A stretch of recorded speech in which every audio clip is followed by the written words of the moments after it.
Hello అండి. Welcome to our channel ఉప్పు కారం మసాలా. నేను మీ అర్చన. ఈరోజు నేను బీరకాయ పత్యం కూర చేయబోతున్నానండి. ఈ బీరకాయ కూర కొత్తగా డెలివరీ అయిన మన అక్క చెల్లెళ్ళ కోసం చేస్తున్నానండి.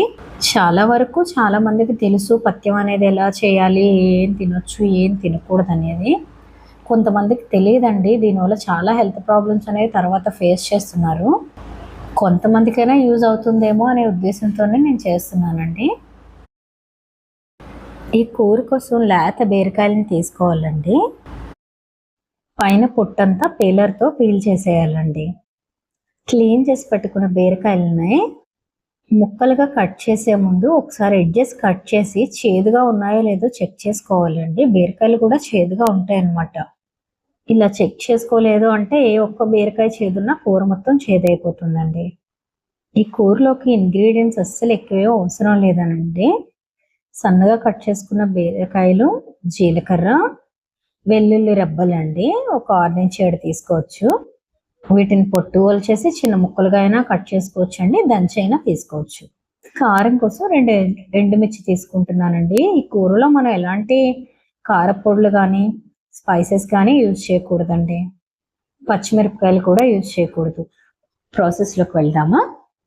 స్టవ్ పైన పాన్ పెట్టుకొని 2 టేబుల్ స్పూన్ల ఆయిల్ తీసుకోవాలండి. పత్యం కూరలకు మెయిన్ ఏంటంటే గానుగ నూనె తీసుకోవాలి అండి. గానుగ నూనె, నువ్వుల నూనె అంటారు కదా. ఇదేంటంటే హై న్యూట్రిషన్స్ ఉంటాయి. అలాగే మనకి ఊండ్ అనేది పుట్లు మానడానికి కూడా బాగా యూజ్ అవుతుందండి. ఆయిల్ హీట్ అవ్వగానే జీలకర్ర, మనం చిన్నగా కట్ చేసుకున్న వెల్లుల్లి ముక్కలు వేసుకున్నానండి. మనం నార్మల్ ఆనియన్స్ అస్సలు యూజ్ చేయకూడదండి. ఎందుకంటే మామూలు ఉల్లిపాయలు వాడడం వల్ల గ్యాస్ అనేది ఫామ్ అవుతుందండి. డెలివరీ తర్వాత మన బాడీలో చాలా చేంజెస్ ఉంటుందండి హార్మోన్స్ ఇంబ్యాలెన్స్ వల్ల.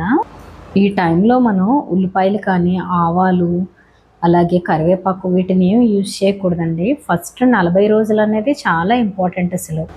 కొంతమంది తెలియక తీసుకుంటారు. తీసుకున్నప్పుడు ఇప్పుడే మనకి ఏం అనిపించదు అనమాట.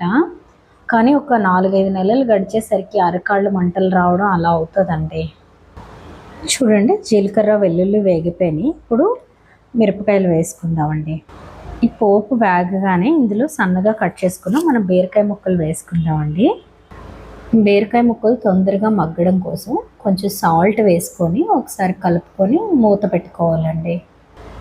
కొంచెం సేపటికి చూడండి మన బీరకాయలోంచి నీళ్ళంతా ఎలా బయటకు వచ్చాయో.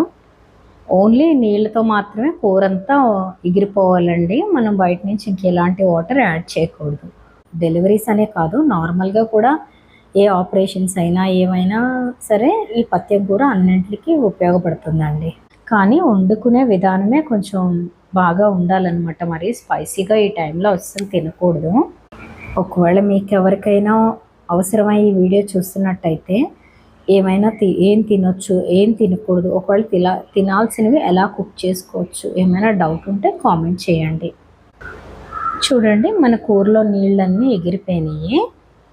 దీన్ని ఇంకొక 2-3 నిమిషాలు ఇలాగే ఉంచాలండి, ఆయిల్ పైకి తేలే వరకు. ఇంకా ఈ కూరలో ఎలాంటి ఇంగ్రీడియంట్స్ కూడా యాడ్ చేయకూడదండి. మరీ మీకు యాడ్ చేయాలి అనిపిస్తే ఒక పించ్ ఆఫ్ సాల్ట్, చిన్న ధనియాల పొడి, అంతకు మించి ఇంకేం యాడ్ చేయకూడదండి. ఇది ఓన్లీ సి సెక్షన్ డెలివరీస్కే కాదండి, నార్మల్ డెలివరీ వాళ్ళకి కూడా ఇదే పత్యం వాడతారనమాట. అలాగే మన ఛానల్ని సబ్స్క్రైబ్ చేసుకొని వాళ్ళు ఎవరైనా ఉంటే సబ్స్క్రైబ్ చేసుకోండి. Thanks for watching.